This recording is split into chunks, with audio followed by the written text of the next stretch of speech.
Todo professor de português gosta do Machado, né? E normalmente os alunos não entendem. Falam, por que o professor acha graça nos livros desse cara, né? Por que se fala tanto desse Machado de Assis? Que diabo é isso, né? Quando eu li lá o Memórias Póstumas e o Dom Casmurro, você entende a história? Entende. Você entende a história do Brás Cubas.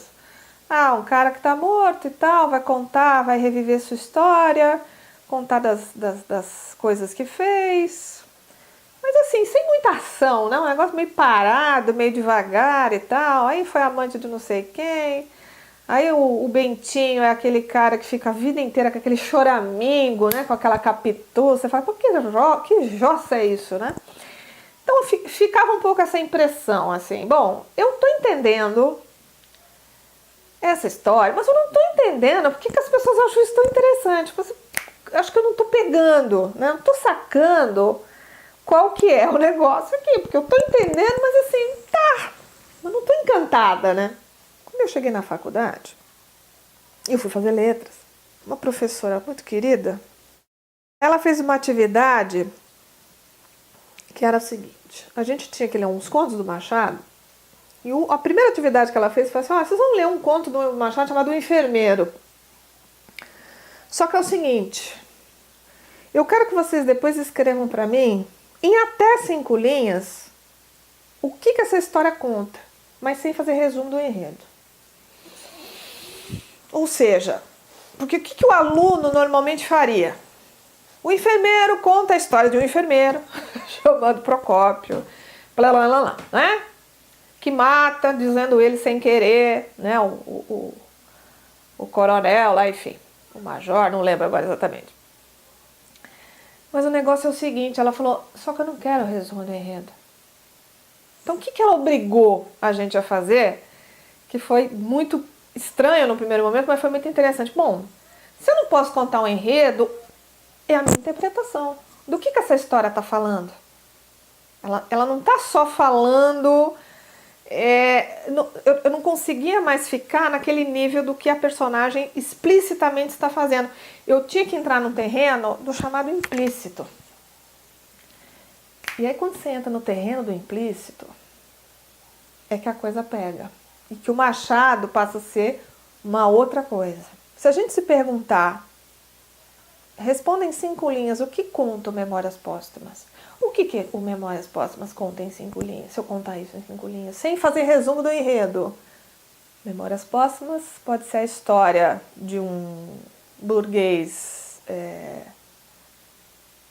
que vive a vida meio de leve, porque enfim, ele não precisa fazer nada para viver, e que ao mesmo tempo vai sendo irônico e crítico com esse próprio mundo.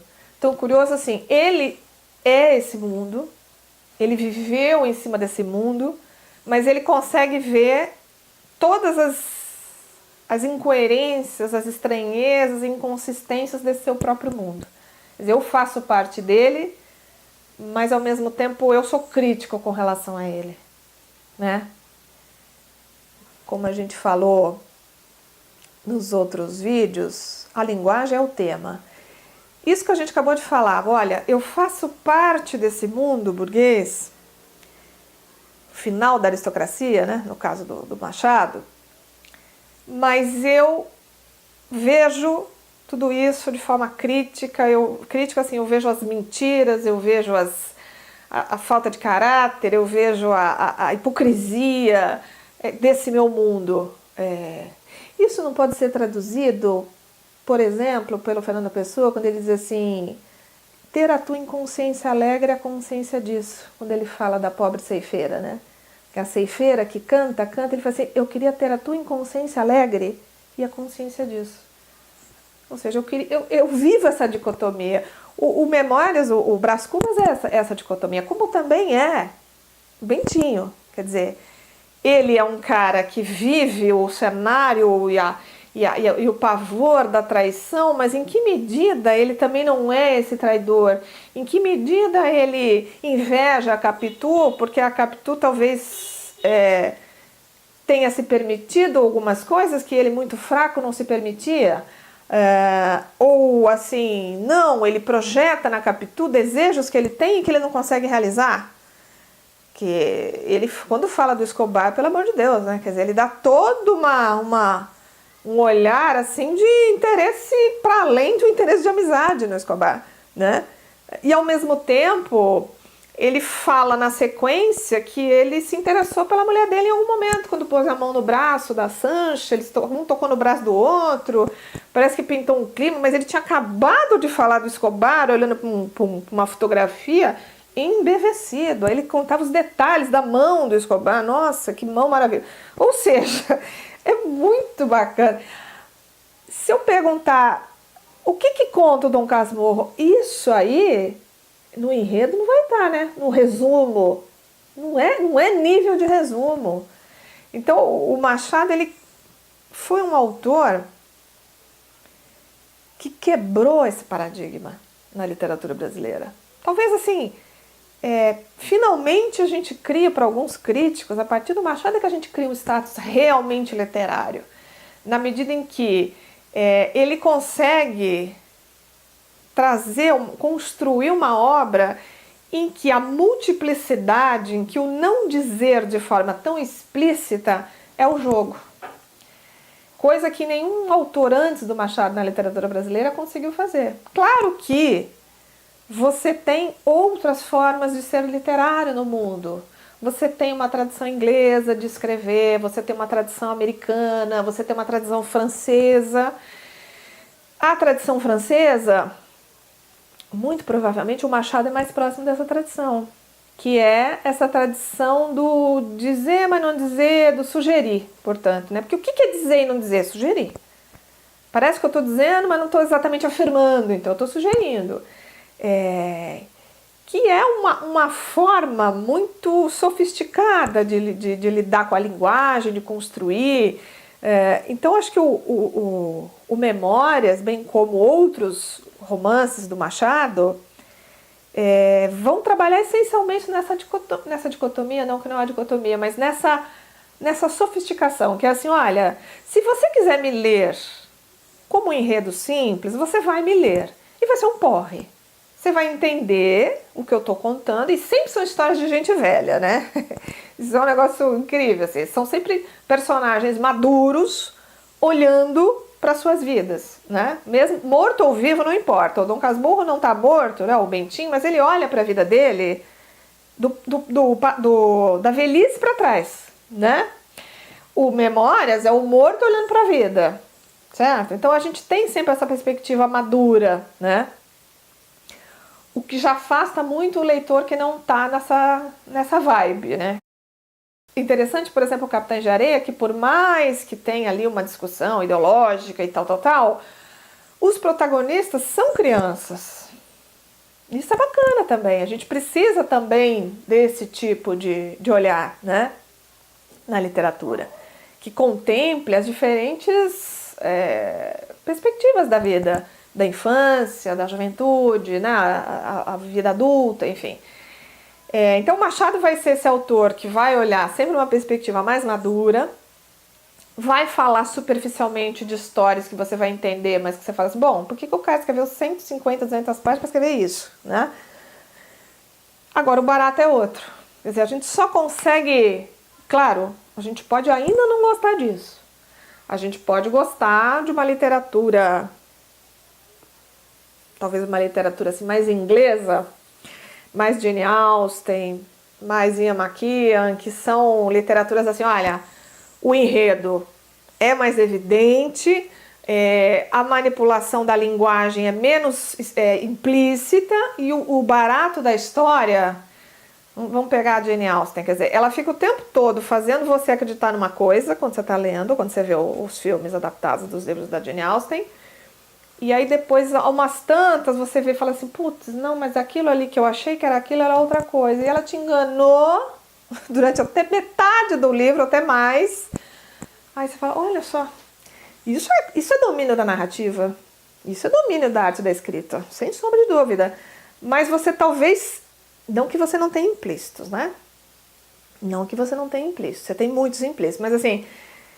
talvez o não implícito também tenha muito valor numa obra como a da Jane Austen. Então, essa manipulação explícita que o narrador faz da história.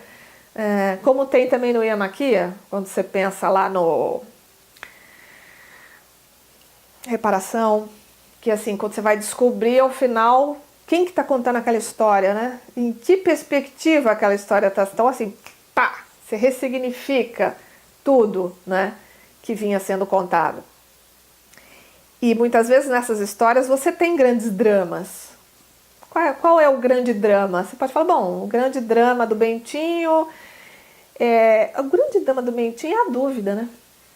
Porque não é dizer assim, olha, sabe qual é o drama do Bentinho? Ele ficou viúvo com 19 anos. Não.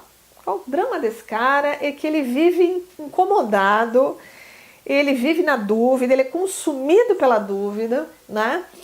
E aí, assim, é isso que é o problema dele. Então é um problema muito mais interior do que exterior. As personagens do Machado, as questões que movem, os dramas que elas puxam são muito mais interiores do que exteriores, né? Então acho que a gente pode pensar assim, gostemos ou não gostemos,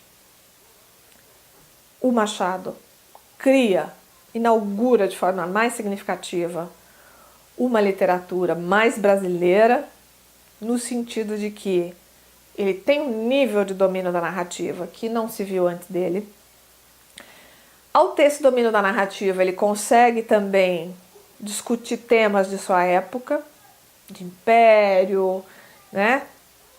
Tá saindo ali do império, isso está muito nos livros dele.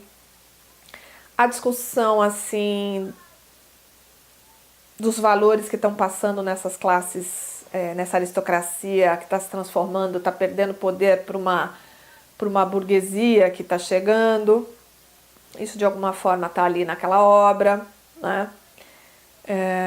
Você vai ter algumas temáticas aí humanas que vêm aí durante séculos na humanidade, que é esse tema da traição, que é esse tema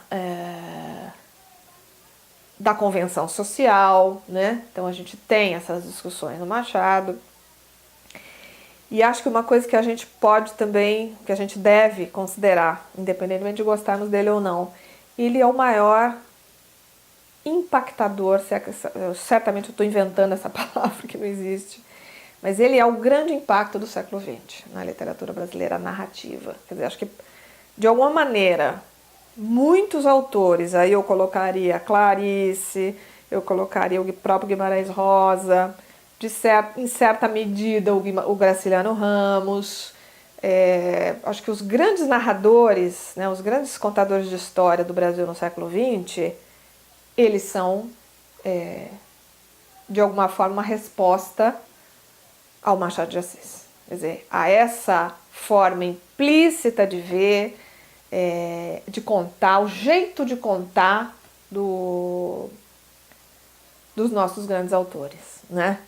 De alguma maneira, muitas histórias, aí se a gente repassar as histórias das nossas personagens do século XX, elas também não têm um grande soco no estômago de cara, muitas vezes. Um grande drama. Porque morreu a mãe, um assassinato. Engraçado que você tinha, às vezes, isso antes do Machado, por exemplo, no José de Alencar. E claro que você vai ter em alguns autores do século XX, mas você tem muito menos isso e muito mais dramas humanos mais comuns que todo mundo tem, de alguma forma, né? Do que grandes dramas de impacto que vão gerar uma série de ações consequentes desse mega impacto, né? Essa foi uma tradição que se criou pós Machado de Assis e que a gente tem que respeitar de alguma forma, mesmo que a gente talvez não seja o nosso tipo de leitura de cabeceira, mas acho que a gente precisa respeitar e precisa entender, né? Qual foi o caminho que a literatura seguiu no século XX no Brasil. E esse caminho, sem sombra de dúvida, tem a sua origem no Machado de Assis, na sua obra.